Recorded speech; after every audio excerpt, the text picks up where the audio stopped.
আজকের গল্প টম সাহেবের বাড়ি। লেখক ত্রৈলোক্যনাথ মুখোপাধ্যায়। টম সাহেবের বাড়ি প্রকাণ্ড অট্টালিকা, একতলা, দোতলা, তেতলা, কত কামরা তা বলতে পারি না। দেখতে দেখতে আমরা বৃহৎ একখানা ঘরে গিয়ে উপস্থিত হলাম। মেঝেতে নিবিড় ধুলো পড়েছিল, কোথাও কিছু নেই। হঠাৎ দেখলাম আমার সামনে কি একটা পায়ের দাগ পড়ল, শিশুর পায়ের চিহ্ন। তার আগে কি আশেপাশে আর দাগ নাই? কেবল সেই একটা দাগ মাত্র। সামনে এগিয়ে সেই পদচিহ্নের ওপর আমার নিজের পা রাখলাম। ঠিক তখনই সেই সময় আমার সামনে একটা পায়ের দাগ পড়ল। আমি আমার সঙ্গী চাকরের গা টিপলাম, সেও আমার গা টিপল। এভাবে যতই যাই আগে ধুলোর ওপর, ততই একটা শিশুর পদচিহ্ন আঁকতে শুরু হয়। কেবল এক পায়ের চিহ্ন, দুই পায়ের দাগ পড়ে না। যখন ঘরের অপর প্রান্তে দেওয়ালের কাছে গিয়ে উপস্থিত হলাম, তখন আর দাগ পড়ল না। সে ঘর থেকে বাইরে এসে আমরা অন্যান্য ঘর পরিদর্শন করতে লাগলাম। আস্তে আস্তে একখানা বড় ঘরে গিয়ে বসলাম। তখন রাত হয়ে গিয়েছিল। চাকর আলো জ্বালিয়ে আমার সামনের টেবিলের ওপর রাখলো। হঠাৎই ঘরের অন্য দিক থেকে একখানা চৌকি যেন হাওয়ায় ভাসতে ভাসতে ঠিক আমার সামনে আসলো। আমি বলে উঠলাম, বাহ, এ কি! আস্তে আস্তে দেখলাম সেই চৌকির ওপর যেন কি একটা বসে আছে। মানব আকারের বটে, কিন্তু তার দেহ যেন অতি তরল ধূম দ্বারা তৈরি। তখন সেই ঘর পরিত্যাগ করে আমরা দোতলায় গিয়ে উঠলাম। আমার শোবার ঘর এই তলায় নির্দিষ্ট হয়েছিল, কিন্তু তখনও ঘুমানোর সময় হয়নি। সুতরাং এই তলায় অন্যান্য ঘর পরিদর্শন করতে লাগলাম। একটা ছোট কামরার কাছে গিয়ে উপস্থিত হয়ে আমার সঙ্গী ভৃত্য বা চাকর বলল, ইয়া কি হইল? এ ঘরের দরজা বন্ধ কেন? আমি এইমাত্র চাবি দিয়ে দরজা খুলে দিছিলাম। অবাক হয়ে দরজার দিকে তাকিয়ে আছি। এমন সময় কি এক আশ্চর্য! নিচে থেকে দরজা খুলে গেল। আমরা ঘরের মধ্যে প্রবেশ করলাম। এক প্রকার অমানসিক গন্ধে ঘরটা যেন আস্তে আস্তে পরিপূর্ণ হতে লাগলো। এক প্রকার ভৌতিক ত্রাসে হৃদয় অবসন্ন হয়ে উঠল। আশঙ্কা যে কি তা বর্ণনা করতে পারবো না। নবজীবনের প্রতিকূল কোনো একটা ভীষণ পদার্থ যেন সেই ঘরে আছে, এটা আমাদের মনে হলো। সর্বনাশ! হঠাৎই ঘরের দরজা বন্ধ হয়ে গেল। সে ঘরে আর অপর দরজা বা জানলা কি ছিল জানি না। প্রথমে দুজনে ঘরের দরজা ধরে টানাটানি করতে লাগলাম, কিন্তু কিছুতেই খুলতে পারলাম না। আমার সঙ্গী বলল, অতি পাতলা তক্তা দিয়ে কপাট জোড়াটি গঠিত, দুই লাথিতে ভেঙেই ফেলব। দেখি ভূতে কি করে কপাট রক্ষা করে।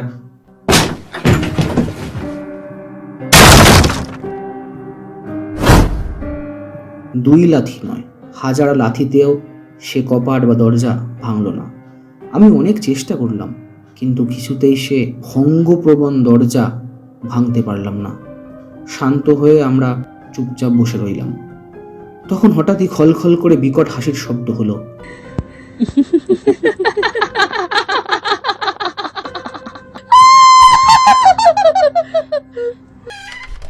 দরজাটা আস্তে আস্তে নিজে থেকেই খুলে গেল। সেই ভয়াবহ ঘর থেকে আমরা তাড়াতাড়ি বাইরে বেরিয়ে এলাম। সেই ঘর থেকে বাইরে বেরিয়ে আমরা বারান্দায় এসে দাঁড়ালাম। এক পাশে মিটমিট করে কেমন একটা নীল বর্ণের অলৌকিক আলো জ্বলছিল। কি আলো, কোথায় যাচ্ছে সেটা দেখার জন্য আমরা তার পিছু নিলাম। সিঁড়ি দিয়ে আমাদের আগে আলোটা তিনতলায় উঠে গেল। তিনতলার ওপরে উঠে একটা সাধারণ শোয়ার ঘরে প্রবেশ করলাম। যে বৃদ্ধা এই বাড়িতে একা থাকতো, এই ঘরটি তার ছিল, এটাই আমাদের ধারণা হলো। ঘরের ভিতর একটা দেরাজ ছিল। দেরাজ খুলে দেখলাম তার ভিতর একখানা রেশমের রুমাল এবং দুখানা চিঠি রয়েছে। দোতলায় আসার জন্য সিঁড়ি দিয়ে আমরা নেমে আসতে শুরু করলাম। মনে হলো আমার আশেপাশে চিঠি দুটো কেড়ে নেওয়ার জন্য কে যেন খুব ব্যাকুল চেষ্টা করছে। আমি খুব চেপে ধরে তার চেষ্টা বিফল করলাম। আমার শোয়ার ঘরে এসে প্রথমে ঘড়ি এবং তারপর পিস্তলটা টেবিলের ওপর রাখলাম। কাছাকাছি একটা ছোট ঘরে চাকরকে বললাম, শুয়ে পড়ো। মাঝখানে দরজা খোলা। যে চিঠি দুটো ওপর থেকে এনেছিলাম সেটা এখন পড়তে শুরু করলাম। 50 বছর আগে চিঠি দুইখানি কোনো এক পুরুষ তার প্রিয়জনকে লিখেছিল, কিন্তু নাম ধাম কারো ছিল না। তাতে কোনো এক বিভীষিকার আভাস ছিল। কে যেন কাকে খুন করেছে এই ভাবের কথা। চিঠি দুটো পাঠ করে আমি চৌকির ওপর বসলাম। ঘরে দুটো বড় বড় বাতি জ্বলছিল। শীত প্রধান দেশ। ঘরের আগুন জ্বালানোর জায়গায় দাউ দাউ করে আগুন জ্বলছিল। হঠাৎই টেবিলের ওপর থেকে আমার ঘড়িটা শূন্য পথে যেন চলা শুরু করলো। হাতে পিস্তল নিয়ে আমি তাড়াতাড়ি ধরতে দৌড়েছিলাম, কিন্তু সোট করে ঘড়ি যে কোথায় অদৃশ্য হয়ে গেল সেটা আমি আর দেখতে পারলাম না। চাকরটা হঠাৎই এই সময় তার ঘর থেকে দৌড়ে আসলো। চক্ষু রক্তবর্ণ, যেন কোটর থেকে বেরিয়ে আসবে। তার সর্বশরীর রোমাঞ্চ হয়েছে, মাথার চুলগুলো সব খাড়া হয়ে উঠে দাঁড়িয়েছে। সে বলল, মহাশয়, পালান পালান, এই স্থানে আর তিল্লার্ধ কাল থাকলে মারা পড়িব। বাপরে, ধরল রে। এইরূপ চিৎকার করতে করতে সে আমার ঘর থেকে বাইরে বেরিয়ে সিঁড়ি দিয়ে নামতে লাগলো। তাকে ফিরানোর জন্য আমি তার পেছন পেছন দৌড়ালাম, কিন্তু ধরতে না ধরতে সে দরজা খুলে ঊর্ধ্বশ্বাসে দৌড় দিল। সেই ভয়াবহ শ্মশান সদৃশ অট্টালিকার ভেতর এখন আমি একা পড়লাম। প্রাণে আমার অতিশয় ভয় হলো। একবার মনে ভাবলাম আমিও পালাই, কিন্তু বন্ধু বান্ধব সকলে হাসবে, বিদ্রূপ করবে, এই ভেবে গেলাম না। যা থাকে কপালে এই মনে করে আমি আবার উপরে উঠলাম। আমার সামনের তাল গাছ প্রমাণ কৃষ্ণবর্ণ একটা মানুষের আকৃতি এসে দাঁড়ালো। তার মাথা ছাদে ঠেকেছে। সেই মাথায় চোখ দুটো জ্বলজ্বল করছে।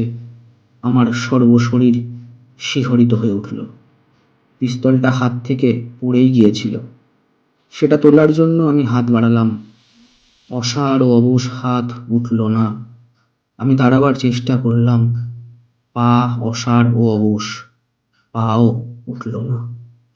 চিৎকার করতে চেষ্টা করলাম, মুখ দিয়ে কথা বের হলো না। জ্ঞান চলে যাওয়ার মতো উপক্রম হলো। কিন্তু তখনও একটা চিন্তা শক্তি আমার মনে ছিল। ভাবলাম, যদি ভয় করি তাহলে নিশ্চয়ই আমি প্রাণ হারাবো। এটা মনে করে অনেক চেষ্টা করে ধৈর্য ধরে রইলাম। আলো নিভল না, আগুনের জায়গায় আগুনের নির্বাণ হলো না। তারপর ঘর অন্ধকারে আবৃত হয়ে গেল। আমি ভাবলাম, যেমন করেই হোক ঘরে আলো রাখতে হবে, অন্ধকার থাকলে মারা পড়ে যাব। আবার উঠতে চেষ্টা করলাম, এবার উঠতে পারলাম। আস্তে আস্তে গিয়ে একটা জানলা খুলে দিলাম। জ্যোৎস্না রাত্রি ছিল। অল্প অল্প চাঁদের আলো ঘরে প্রবেশ করলো। সেই আলোকে দেখলাম যে তালবৃক্ষ প্রমাণ কৃষ্ণবর্ণের বিকট এক মূর্তি তখন সম্পূর্ণভাবে ঘরে নেই। কেবল তার ছায়াটা একপাশে দাঁড়িয়ে আছে। আবার গিয়ে চৌকিতে বসলাম। পিত, হরিত, লোহিত নানা রঙের গোলাকার আলো এতক্ষণে ঘরের চারিদিকে ঘুরে বেড়াতে লাগলো। তারপর ভূমিকম্প হলে যেমন হয়, ঘর সেইভাবেই দুলতে লাগলো। যে চৌকির ওপর চিঠি দুখানা রেখেছিলাম তাহার নিচ থেকে ঠিক জীবন্ত মানুষের রক্ত মাংসের হাতের মতো একটা স্ত্রীলোকের হাত বের হয়ে এলো। তাড়াতাড়ি আমি সেই হাতটা ধরতে গেলাম। খপ করে চিঠি দুটো নিয়েই হাতখানা নিমেষের মধ্যে অদৃশ্য হয়ে গেল। মাঝে মাঝে গলা টিপে আমাকে মেরে ফেলবার জন্য কে যেন চেষ্টা করতে লাগলো। আমার ঘাড় ভেঙে দেবার জন্য মাঝে মাঝে হাতও আসতে লাগলো।